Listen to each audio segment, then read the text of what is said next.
Welcome to the Trip Within, where we discuss all topics regarding conventional therapy and psychedelic-assisted therapy. I'm Greg Rennie, and I'm a psychotherapist at ATMA CENA, producers of this podcast. Well, today, we are going to talk about MDMA and its progression toward legalization in treating a wide variety of mental health issues from depression to PTSD. Our guest, Dr. Mandeep Singh, is a psychiatrist here in Ontario and was trained in Colorado for psychedelic-assisted therapy, including the use of MDMA. Very, very well informed. Dr. Singh originally worked in family medicine in the U.S. and then switched to psychiatry and now has a practice in Toronto. He's worked in the ER, outpatient programs, and he also teaches at the University of Toronto. He's adopted the use of cannabis in psychiatry already, very unusual, and now is ready to integrate psychedelics, including MDMA, for the treatment of veterans diagnosed with PTSD. He's very well formed, as I said. We'll have a chat about where we're going with MDMA. I'm sure a lot of you realize the FDA decision in 2024, last June. We're going to talk about that and his view about where we're going. So I'm very interested in knowing more. So thrilled to have him on the show as our guest. Here's my conversation with Dr. Mandeep Singh. Well, here we are. Dr. Singh, we know each other because we did an episode of another podcast, and it's interesting to position ourselves here because back then, that was before the 2024 decision by the FDA regarding MDMA. We were all excited about the potential, so it's so great to have you on this podcast, our first episode. Quite excited for you to be here. Thank you so much for setting aside the time. I'm sure you're a busy guy. Thank you. No, I appreciate it. And yeah, it's been too long. And a lot's, in mental health, but even specifically for this space, things move fast, one way or the other, as you said, where we were 2 years ago and where we are Yeah. now. So it's a step forward, a step back, and where are we now? Yeah. So the first thing I think that comes to mind, and I've asked you this in the past, but you're a psychiatrist, right? And I think, are you certified in Canada and the U.S.? Is that right? I did my training in the US. I did all the exams there, board certified by there in the US. The board is actually combined board neurology and psychiatry. But yeah, boarded in psychiatry. And then once I finished up my training there, I came back home, Toronto, and Yeah. then start practicing here at one of the local hospitals. What is interesting is your background regarding cannabis and psychedelics. Not many psychiatrists are involved in this area. Like, what brought you to psychedelics? It's growing now in the psychiatric community. I would say in my, again, I'm going to always be speaking about I'm no expert in any exact field, I would say, but my experiences specifically with psychiatry, and this happened with, cannabis and legalization as well, and medical cannabis.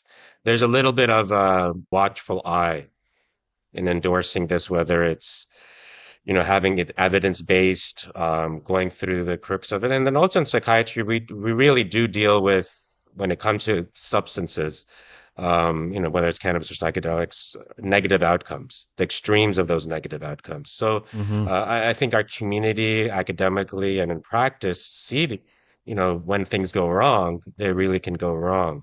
So there's a little bit hesitancy, and I wouldn't say it's in the wrong way, rightfully so or not, being careful in terms of endorsing this. And when I got into medical cannabis, now it's 7, 8 years ago, I did see it. I did ER psychiatry and I did a little bit of everything at the hospital. It was one of the bigger academic hospitals here, but um, so I would see, in the ER, whether it's cannabis or other substances, you would see the end result, Mm-hmm. whether it's psychosis or decompensation of, existing, mental health issues or addictions to some of these things. So that's partially the reason, you do see probably more GPs doing, again, Mm-hmm. medical cannabis and now psychedelics, when it comes to the other applications of these kind of complementary or alternative medicines, as I would call it.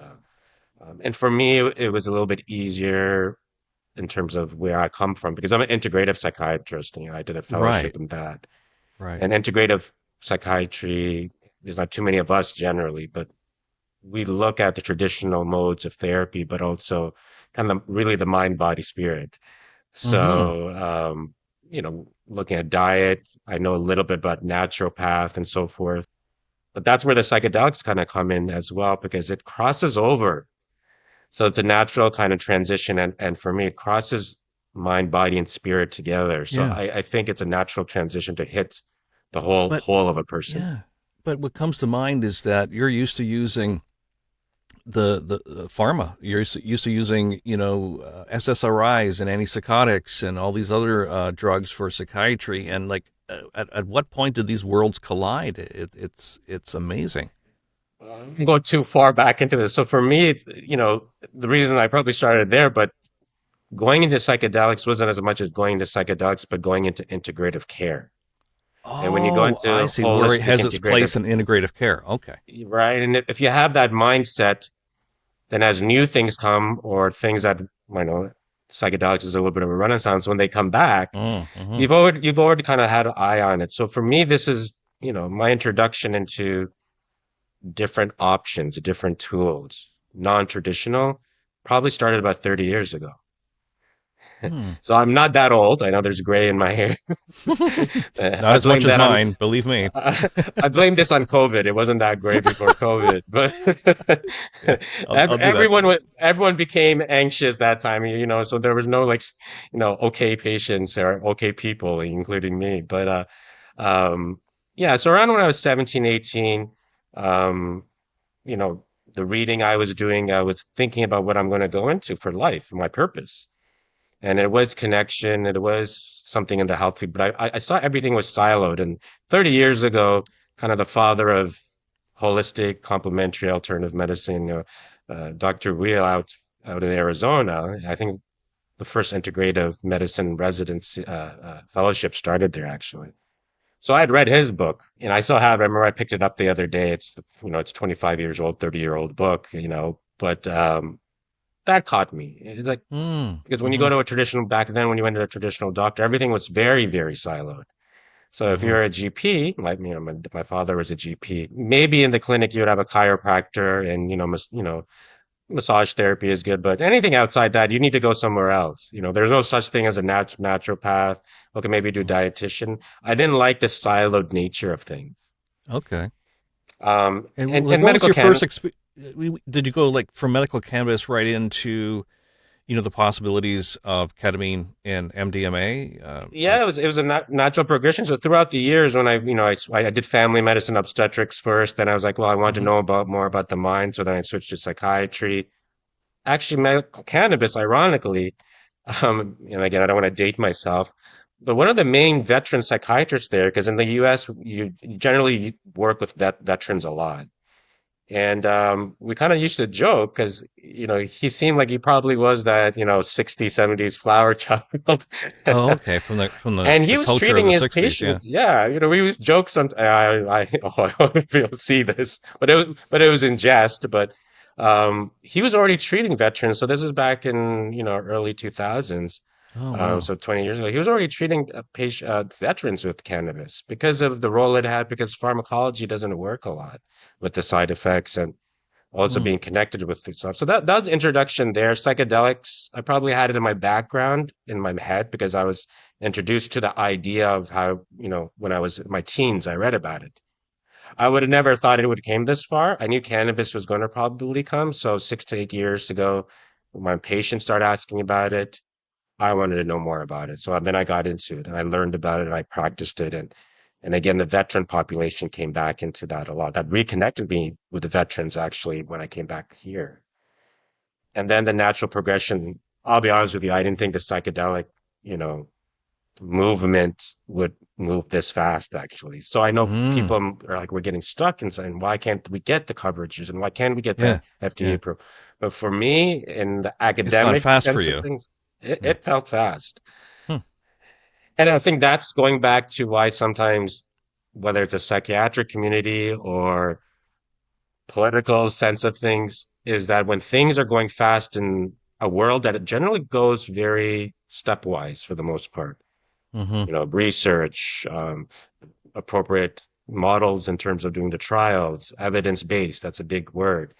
Um, those things move slow, and politics is a bureaucracy, and those things move slow. So when something starts moving fast, there's this kind of trying to catch up, and there's a general resistance. And again, I don't say that in a negative way. We have to be careful about these things because whether it's medical cannabis, whether it's medications, sometimes we don't know down the road. Oh, wait, you know.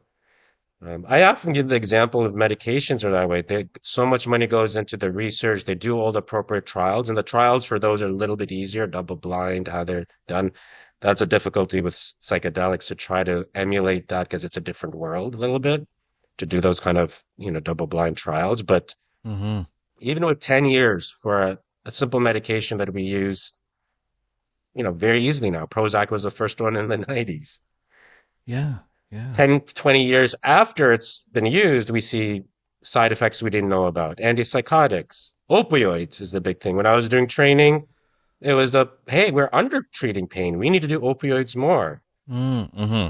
Hence But the then whole when the bad, thing with yeah, and when with the pharma sometimes and bad players come OxyContin. into Yeah. it. Yeah, yeah. Well, and I think that's the nature of it. It's a balance. Good comes with the bad. And when bad players come into to try to take advantage of it, look what happened with the opioids. Yeah. Well, let's talk about MDMA. Let's talk about where we've been with MDMA, at least here in Canada, but also in the U.S. Bit of a history lesson, but I found this very educational for myself.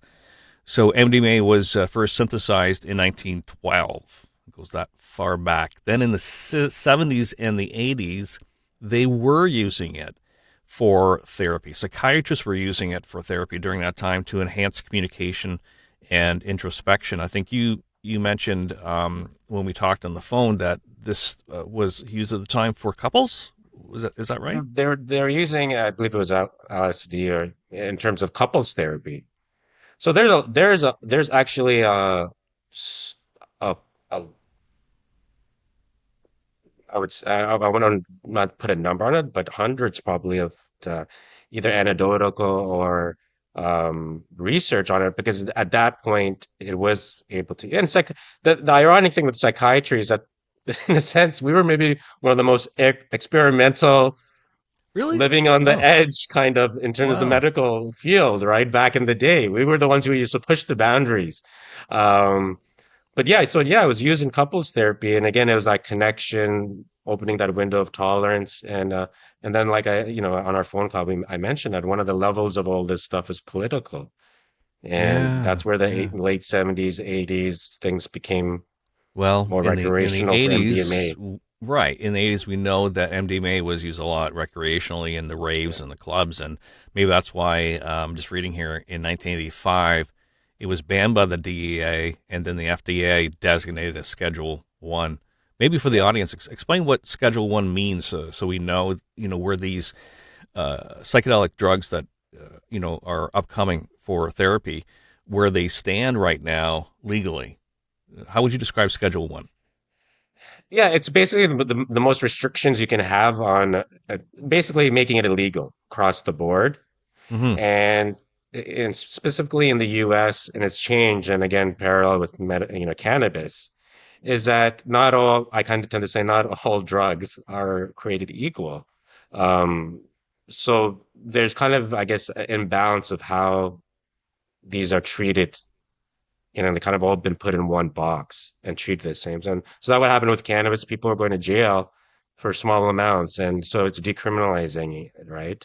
Mm-hmm. So that shift started happening, but it's almost kind of a blanket statement for all these medications or drugs, outside of alcohol, which I guess is all right for everyone.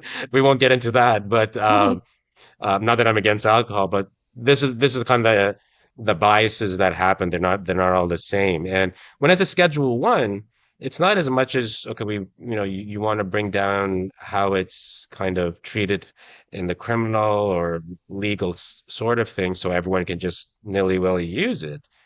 It's actually for the research. So it Mm. becomes a barrier to actually do responsible research on it.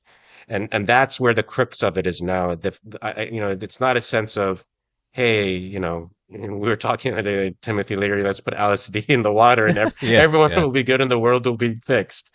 Um, it's about to learn more about it. So that barrier and this, the not getting the approvals is actually a barrier to research, that level, academic research. Let's talk about research. So, was it in 2000s that Rick Doblin from MEPS, what we call MAPS, uh, then he was able to obtain MDMA for research? Do you know that at all? Yeah, it might sense. And again, I don't want to put words in anyone's own, but the sense of Yeah. things is, and like, I'll put the parallel even for say like antidepressants, anti-anxiety meds, is that the one barrier, and same thing with ketamine. This is why ketamine is accessible. Is it's already a drug. It's already been used. It's not in totally in the gray. And so MDMA is, in a sense, it's synthetic. So there's some more control on it, and that's where the politics and research come from. Was like, how much Mm-hmm. control can you have on this consistency?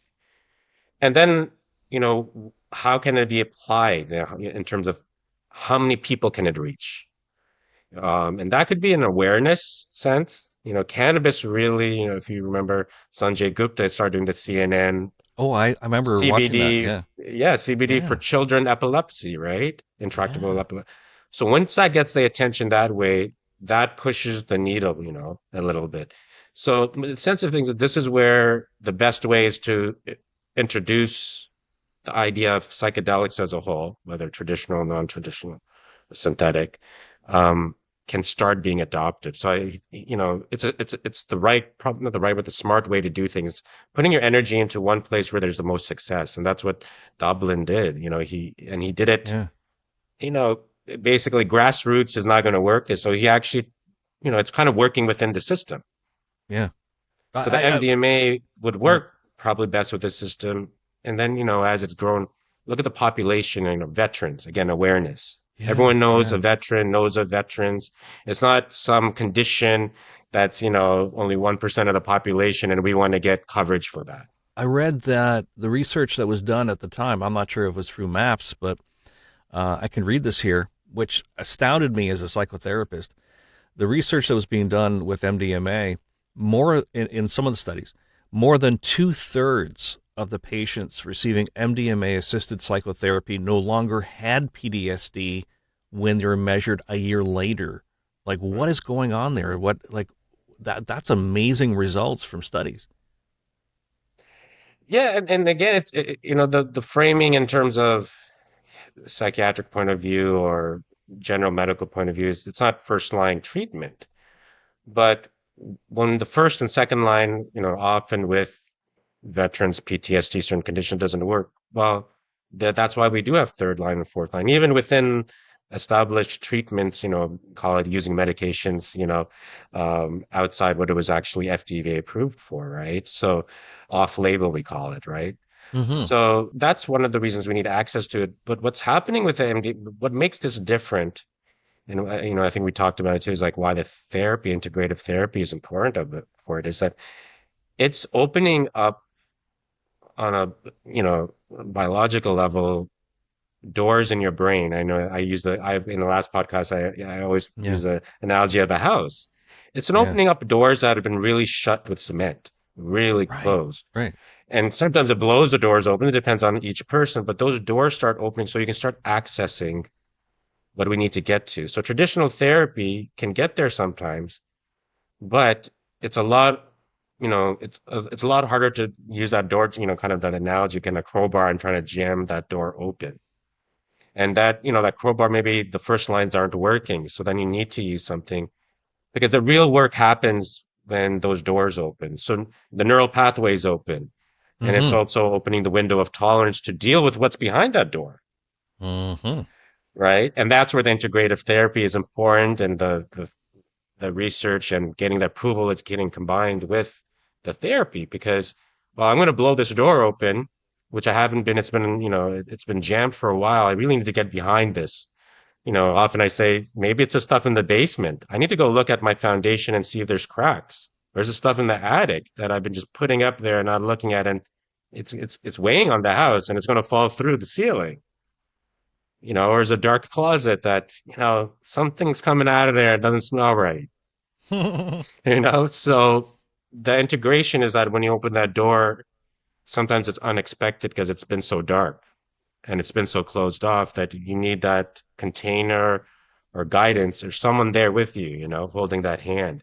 And that's the power you're seeing after a year, because those doors are open and opening, and you can access it, whether it's trauma, depression, whatever it may be, in the case of veterans, the PTSD. But those doors actually remain open, and they start closing, maybe a couple of weeks, a month. And what the integration does and continued changing of your patterns is trying to keeping that door open. Mm-hmm. And that can last for a year. Now, for different psychedelics, some need a booster. And this is evolving. Mm-hmm. But so we don't know after a year, after 2 years, because we haven't done enough of the research, Yeah. in terms of what's the long term. After 2 years, do we need to, revisit those doors?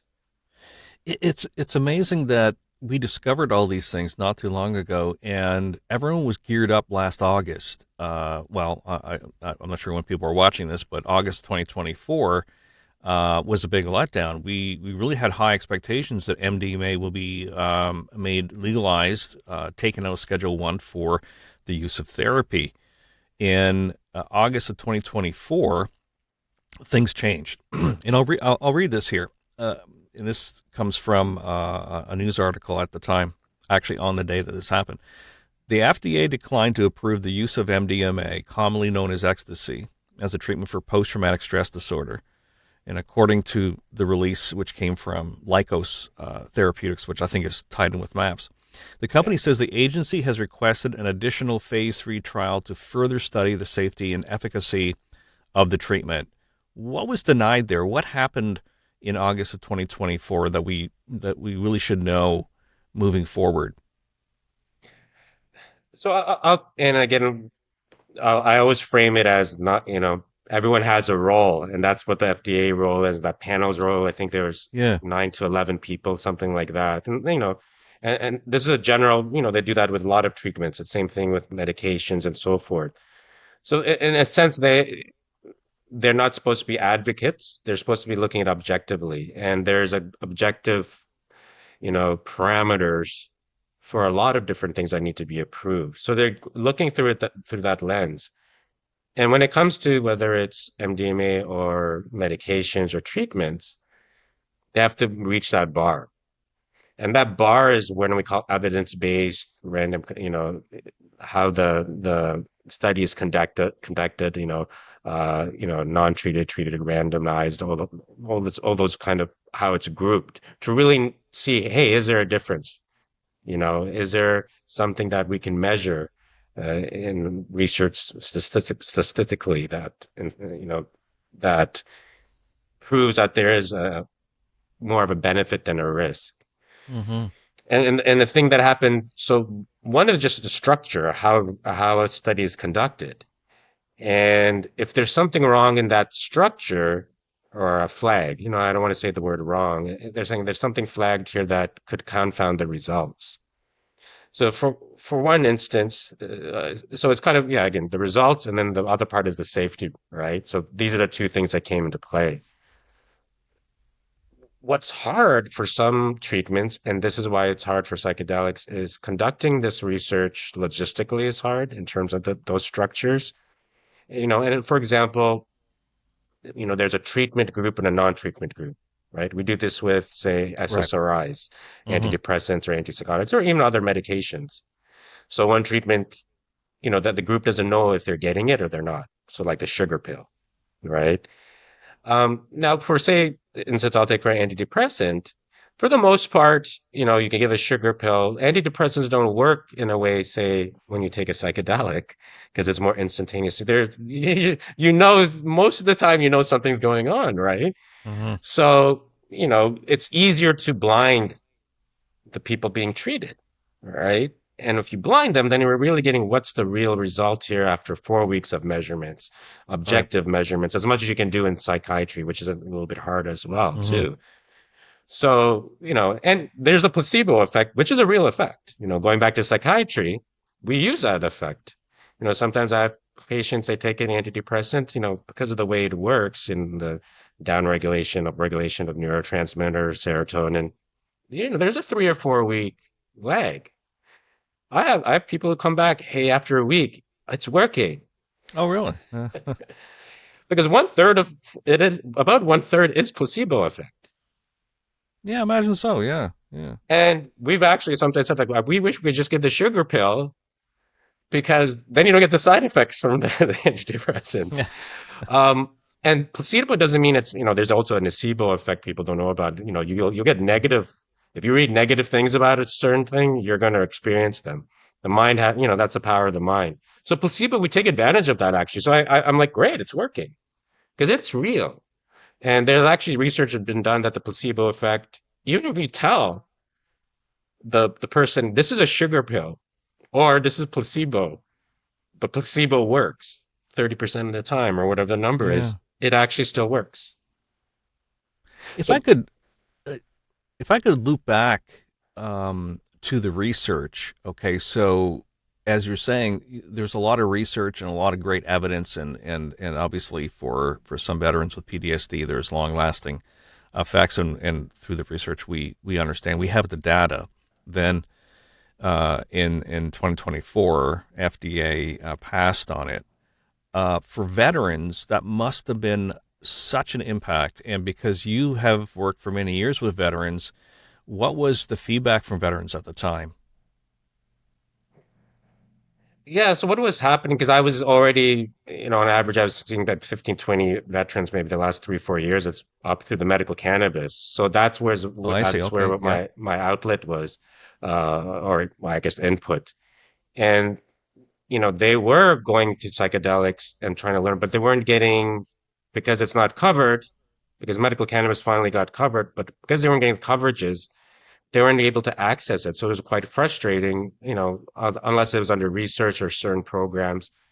A few were getting it. So they were hearing the evidence with it in terms of anecdotal or the small amount of veterans that were getting it, making it it's life changing for them. Because these vets, they've gone through like, you know, 10, 20 medications sometimes and therapy. But Mm. that breakthrough, the doors opening and their tolerance levels because of the amount of trauma they've been through, they don't, that window of tolerance isn't there to kind of work with what's been happening or what happened. So it was quite frustrating because obviously the other part of it is, it costs money. And this is what's a little bit different, with just say medical cannabis, although I think there's a community effect with medical cannabis veterans getting together and that community of doing that. But it's kind of more directly bringing down the anxiety, having a direct effect. Whereas the psychedelics, that integration therapy, and especially when you're sitting with someone, the mount, this is the other part of the logistics that came into the MDMA, the FDA kind of trying to get it approved, the approval process is the logistics of it is different. You do need 6, 7 hours. You need two people to sit, the cost of that. So now they're doing so the other element of why, it's not passing through is the logistics of the cost benefit. And for a veteran to do that, it's not, hey, just like medical cannabis is going to help with your sleep, it's going to help with your panic attacks, and you're going to be doing some therapy that you've already been doing, talk therapy is that you need this integration component, and the cost is actually the therapist. And initially sitting with them, it's two therapists. So this is where the political, logistical cost benefit comes into it too. Is this actually for the benefit of it? Is it worth the cost that's we're trying to put into it, right? So Hmm. then that goes back into, hey, we have to really prove there's a benefit. So placebo, non-placebo, and kind of going back to that point is what happened in this thing that didn't get approved is the people who weren't getting the psychedelics figured out they weren't, and the ones who were figured out. So you got the blind because you can tell usually. I think Yeah. they try to, in some research, I don't know if they did it here. You'll give niacin. It's kind of a medication for blood pressure and makes you flush. So sometimes in the placebo, instead of in the sugar pill or whatever it is, they do that so you feel something. So maybe you're like, okay, did I get the psychedelic arm or did I not? But that was a confounding result. So the result was blurry. And then the cost of it, well, the result, we're not sure about it. Well, the cost of it, because there's a lot you have to put into for veterans. And for me, I'm going to be biased because with the veterans, I really advocate for them and the stories, the thousands and thousands of stories I've Mm, heard. yes. But that's probably another podcast. But so is it worth doing that part of it for the benefit that we haven't been proven? And then the third reason, just to kind of tie back that conversation, was the safety. Bad outcomes were they reported fully? And unfortunately, and the one thing that's different about psychedelics is that more than anything, when you open up those doors, it's very vulnerable, PTSD or not. Mm, mm-hmm. And when that vulnerability happens, and is there any misconduct? And that kind of seeped Yeah. into it. Yeah, that kind of And seeped that, into it. And I guess it was a MAPS trial, I think, where a couple therapists, there was a complaint yeah, against them regarding being very intimate and, yeah. you know, So it was a going combination there. over boundaries. Yeah. Yeah. And I mean, we talked on the phone that, I mean, this happens in other fields. It happens in therapy, but it's Mm, regulated. There's a college of therapists or social work. There's some right. regulation. So that's the safety. So you're talking about benefit, cost effectiveness for a benefit that's not fully proven in terms of evidence-based, the way academia works, research trials, the threshold they have, and then, well, the risk is probably more than a lot of different things, right? Whether it's veterans or PTSD or anything, you're opening up a person to a very vulnerable situation, more so than natural therapy. So it was a combination of those three. Mm, mm-hmm. And they said, we have to revisit it. So the other way to reframe that is it's a learning on the side of the people who are advocating and doing the research. And that's what's important here to kind of move forward is that Mm, doesn't mean it's necessarily a step back. It's okay. okay. How do we Maybe we all needed to get more data. So FDA right? requesting it, They we're got in a to meet in the position middle where, somewhere, yeah, yeah, right? So they have to kind of have a lens to that. Well, we can't get too much into the bureaucracy and really measure. Do we really know what the benefit is and give some voice to the anecdotal and all the good results? Because in anything, there is going to be a small percentage. Again, either bad players or it just doesn't work for some people. There are bad outcomes, just like medications and other forms of treatment. So it's that balance that's kind of, and everyone has what they're looking at, their focus, and that they should. But how does it all work together as a whole? mm-hmm. If we Individually, look community level, societally, right? if we look at the next 5 years, based on your experience and your interest in using MDMA, the next 5 years, how would you describe the next 5 years? And is there anything that we should be doing to, when we do get back to the FDA approval, which would influence obviously Health Canada as well, what we need to do in this field to get approval? So, and I think when we were talking, I've broken it. It's not just me, but this is the way I frame it is it's where it's happening already, and Mm, it's been mm, happening for years. underground, So, yeah. yeah, whether it's MDMA or any other psychedelics, it's happening, right? So where the voice there, what is the experience there? And the experience in terms of that community, negative and positive, because there isn't regulation. And this is the reason we want regulation, so we can actually stop or help circumvent these negative things that are going on in the dark, and it might be a small percentage, but if it's open and people have more access to it because it becomes somewhat legalized in a medical sense, then it's going to be more safe. So we're kind of hitting that. So if you're there, how do you connect with the other levels? I talked about the academic and the research. That could be, people of science, doctors, PhDs, social workers. They have that space. And then there's a political space, right? Mm, How do mm-hmm. they all get connected? And where do you lie there? So, I mean, I have a little bit of my other training is in, I guess you would say, government as well. Right, So yeah, yeah, yeah. and So yeah, if you're in the government level, you might not be a doctor. Maybe not. Maybe it's touched you in some way. You haven't used right. this form of treatment. So Well, how some do of you the people advocate? that are in, so some of the people that are involved in making decisions aren't necessarily clinical people to really understand a lot of it. Yeah. So talk with the other levels. they might talk to the research, they might get connected. So I've connected in some way from in people on each level in some way, right? And I understand it kind of, I guess you would say, theoretically through, my medical background and my, what I've learned in terms of the bureaucracy of politics. And again, I don't say that just in a negative way. You need these processes and how things move.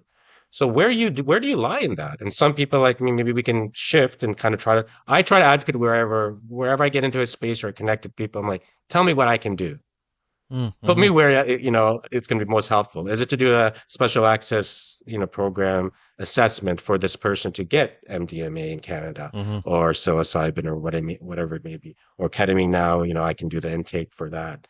I haven't forayed into politics just yet. I'm not sure if I want to, but that's another podcast as well. Yeah. But if I ever do that, then I already have a kind of a sense of it so I can bring it there. But if you're just, want to advocate and support organizations that will bring it to your MPs, that will bring it to the people who have the power in that regard. And if you're academic, go do research, get involved in research, and that could be a social worker therapy. If you're, been using it in the darkness, unfortunately, the good results, how do you kind of communicate with the other levels?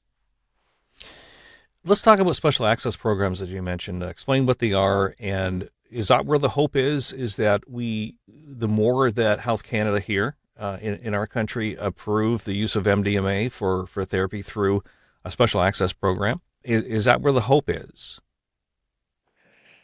Yeah, I mean, you can see me exhale a bit because Yeah, it's I a saw work in that. progress as well. It's a work in Um, progress. Yeah. but it exemplifies what I'm saying is the people. So as this is not something just unique for psychedelics. You do this sometimes with medications or any other treatment. Doesn't have to be mental health. Is that we want to try new treatment, whether it be a cancer medication or even on a lower level. Sometimes we have to say, well, we need to try get coverage for a person. This could be for insurance companies that they've tried these other medications. We want a new medication that's just came out or different treatment. So there's someone there takes that application, makes a decision. The person's tried the other things. It seems feasible now as a third, fourth line that to use that. So that's a general sense of what we do to try to get treatment for something that's third, fourth line. So it's opened up now. Ketamine again. This is the front runner of things. So this is where Yes. MDMA, Dublin. He's doing this as a front runner which has the broadest kind of application and maybe ketamine, the reason it's come through legally, because ketamine has already existed. We're not questioning the drug itself. It's been used in anesthesiology, Yeah. right? So, Yeah. so the way that SAP works is that they've started opening up, okay, ketamine is being used and it's being accessed. They're being open to it, but the people maybe who are helping say nay or yay in terms of, hey, yes, this person, it's end of life or it's PTSD for a veteran. Yes, I think this, from what you guys have put in the application, he's tried so many things, there's suffering happening. Hmm. Let's do this. There's that gap still sometimes, understandably, not a fault of their own, is, where's the research? They have to do it. It's common like a panel again, right? Just like for the FDA. So it's a panel of, well, what's the body of evidence? And right now, what's happening with it, and it's changing, and that's where when the approval went down in the States, it has a reverberating effect because of the media, what you hear, because it's a little bit of a gray, and the body of evidence isn't like other medications or drugs. It just just the logistics of it and how it's illegal, so it's hard to do Hmm. the research. It becomes kind of a sense of some of those applications go through and some don't. And we're actually trying to figure out there's a community that we talk to each other, therapists, doctors. Well, how do we do these applications? What do they want? So it's almost on a micro level what happened with the FDA panel is let's start communicating and get so they get familiar with us and we get familiar with them. So right now Mm-hmm. there's that hope because yeah, there are MDMA approvals going through across Canada. Through SAP. Yeah. And Yeah. psilocybin for certain conditions. And again, it's what conditions, how many trials of traditional treatment have they done, what's appropriate. But there's still a little bit of a rhyme or the rhyme or reason. It's hard to kind of figure out. And that's a learning process on both sides. Mm, mhm. Understandably, it's not that, the people and, who do the SAPs, when they approve it, they're not necessarily trying to be a barrier. It's that gap knowledge, right? And that familiarity. So the more that happens, so, you know, we encourage when appropriate, obviously, because, if they're getting applications that aren't probably in the wheelhouse, then that also sends a signal like what's going on here. We want it to be done appropriately. So doing the Mm. applications, having that communication between those people in the panel and the people across Canada who are, advocating for these patients, these clients, the more of those that happen. So even if we get bounced back, oh, we think this person doesn't qualify, that becomes an opportunity. Tell us more. What were you looking for, or what are we missing? Right, that makes sense. Yeah. So it's the connecting all of these things, wherever you look at it, wherever you are in this space. How do you connect to the other silo? Again, going back to my integrative model, when people are in silos, it's hard to move front as a whole. When that communication starts happening, there's going to be rubbing a little bit. That's good. You need a little friction, right? In anything. So there is, and the other way to do it is the research. So, just to touch upon that briefly, that's why it's still happening. Whether it's psilocybin or MDMA, even in Toronto, there's a grant in, I think, UHN, University Hospital. There's more actually, money going into research from on a governmental level, or some donors actually do it, because they've been touched by it themselves or by someone Mm. else, Hmm. which is the case with most conditions like this. If you know someone, you have the means, and or you've been touched by cancer, someone who's been touched by cancer in your family, you'll put that's how you advocate. You put some funding behind it. So those are accelerating. So there are a lot more research happening. And so that's the academic level. As that one spoke, the three spokes: political, Right. academic, and then the community. That spoke is getting stronger, and the stronger that gets, there's more chance to meet in that middle. So that's another way. So there is that hope. So there's going to be more research. So you can either go through a research way, and then there's the SAP. So the avenue is there, um, and it's just going to grow because the more it happens, the more familiarity both sides get with each other. So I guess some of the hope is that the governments in the U.S. and Canada are going to make the decisions, but also more and more they're providing grants as well at the same time. Is that right? Yeah, yeah, yeah. Yeah, The that's very research, hopeful. because that's the only way you can really do it. Especially in the States, right? The U.S. is also a lot different because it's so state dependent. They're almost like little countries within they're like Right. Oregon and Has Colorado. I did my Oregon, training in Colorado. Colorado. Yeah. Yeah, that's where I did Yeah. my integrative fellowship and my psychedelic fellowship. So it's a little bit, fragmented there as well. But the scheduling of just like medical cannabis. So although it's legal in different ways in different states, as a country, it's still illegal. So that Mm-hmm. so in Canada, at least we have that model. Things kind of go across the board, which is a little bit. I mean, there's still provincial differences. Psychedelics, like Alberta, is kind of moving forward. Although BC's kind of been at the forefront of things as well. Um, but yeah, it's still moving. So these are things you see in the media.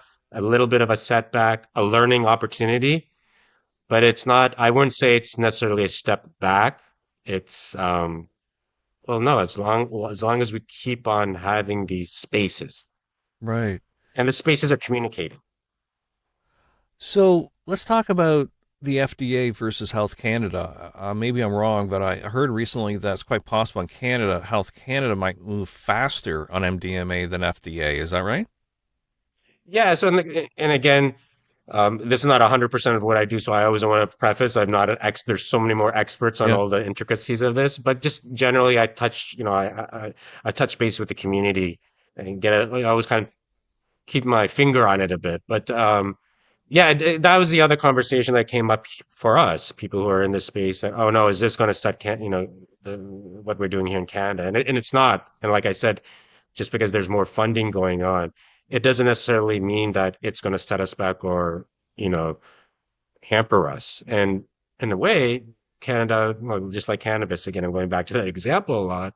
because politically how it moved, it can move faster. And there's a lot of different reasons for that.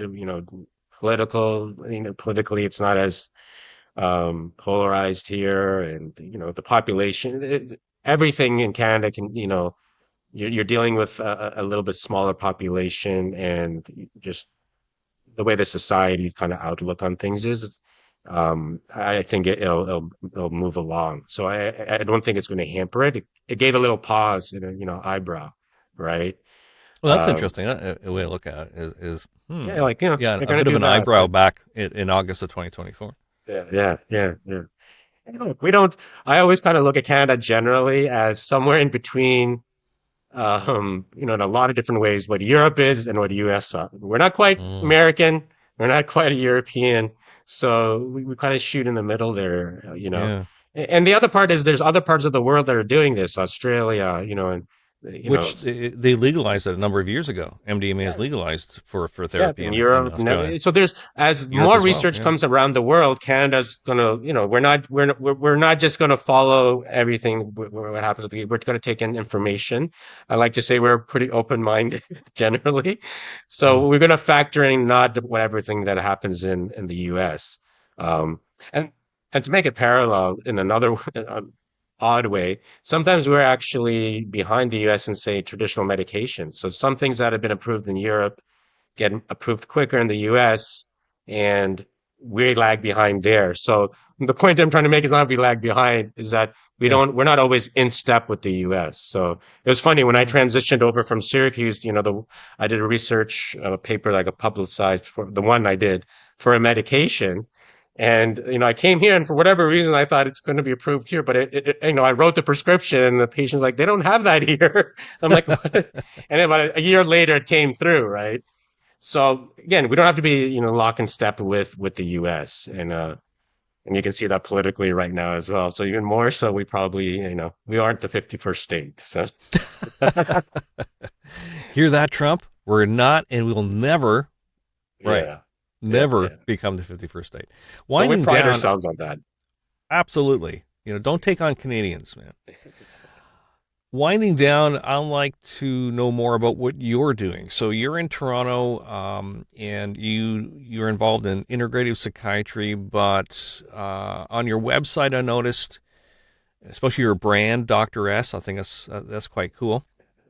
Is that you're looking at some integrative ways that is kind of like, to me, like non-psychiatry in the way. It looks like mind, body, spirit. And I read about the 5-4-3 method. Maybe you can explain a bit about that. Yeah, so it's kind of, my journey in this, my purpose, luckily I had a good sense of it about 30 years ago, and it was the siloing of different treatments. And at that time, I wasn't really even just looking in the medical sense. I knew that's one foray into it. So it's what you said. It's a well-being, wellness, a wholeness concept. So that's something that I've been doing piecemeal, in a way. Although every interaction, I like to say, has that holistic approach. Whether even in the ER, it's a small amount of time, but I always try to incorporate a little bit. But now a lot of my attention now, and I've formalized this program that 5-4-3 method that really incorporates all of those elements. So there's 5 elements, Mm. and that's towards well-being and being a person, and finding your purpose, or having direction in your purpose. So whether it's an individual level or organizational level or societal level, it's adaptable.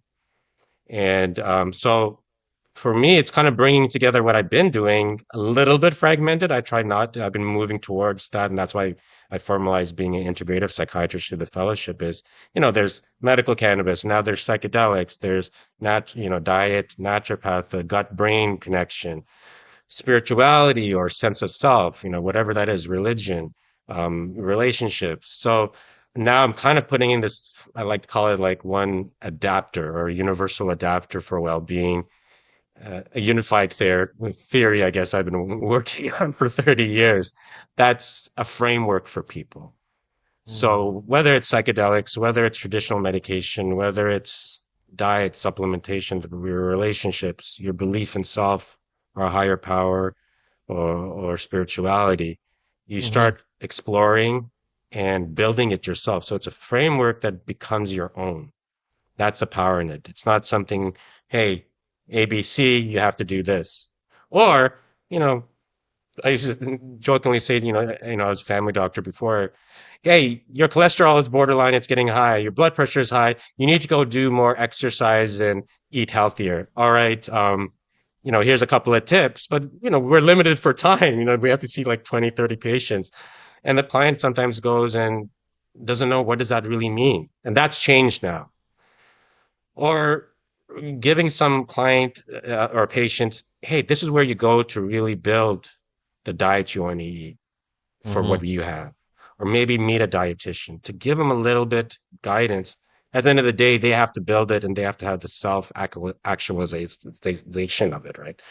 Um, and they have to put the energy into it. And that's what the 543 is. As much energy you put into it, the more you're going to get a sense of what your true north is. Where is your direction? And that can go, it's like a compass. It can go like everyone, there's a balance here, like in life, like in society. But this framework at least helps you kind of mix and match. So, Hmm.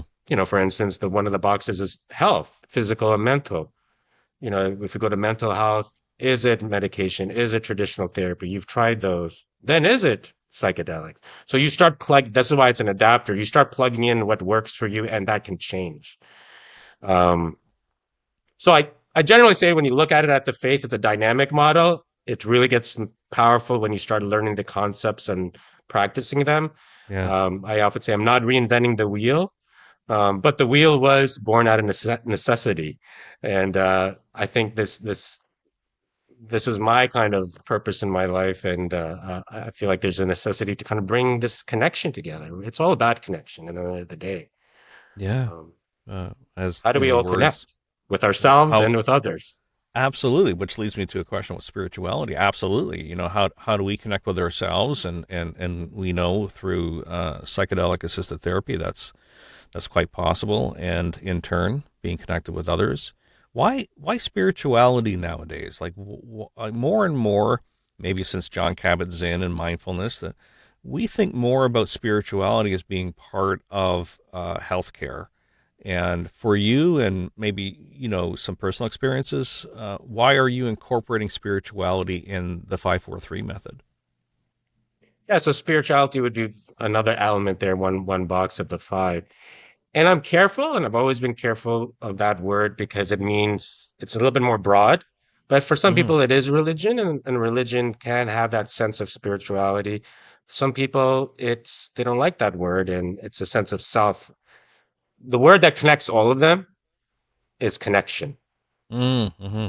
inner connection. So it could be even self. So, I even put a slash spirituality, sense of self, because the key there is the funny thing is I think you have to go within and inside when you really want to get back to the outside and connect with what's out there.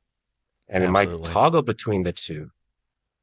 But that sense of self, that sense of connectedness with yourself, that's what I feel like spirituality is. Now, if you call it spirituality, if you call it self, if you call it in your religion, that's fine. And for me, I guess I was lucky. I was born into what we call spirituality. So, although I didn't do it well, meditation was something that I started practicing when I was 6, 7 years old, right? Oh, really? That far back? So I Oh. didn't do it well then, but I really leaned into it more in my teen years, and that's where I started making the connections between. I studied religions in my teen years. I uh, ran upon Dr. Wheel and complementary. Everything came to a convergence for me, and I start seeing, well, the connection is what really pieces everything together. Even psychedelics was introduced indirectly in a book I read by Carlo Casadina, The Art of Dreaming. Now that's a lot of people will say that. I mean, that's not the book of psychedelics. There's some controversies over that, but that sense of self, that sense of an inner world, that sense of there's something more. And so at the age of 17 or 18, all those things converged for me. And that's why that's been a common thread in my life in some way. And I've seen it in other people's lives. And it maybe is the engine that really runs everything, you know? And so, not to give it away, but the 543 is really 2-1. Hmm. And the one is whether it's your true north, your direction, but it's oneness, it's connection. Mm-hmm. And on that, I've seen videos from the early days of the use of psychedelics in the 50s and 60s. One in particular was an LSD, I think it was Spring Grove experiment where a woman was given LSD and she talked at length about being one. And then I watched some videos, a few on YouTube there, about people and their experiences with psychedelics, and they're saying the same thing. Wow, we are one. Everything is one.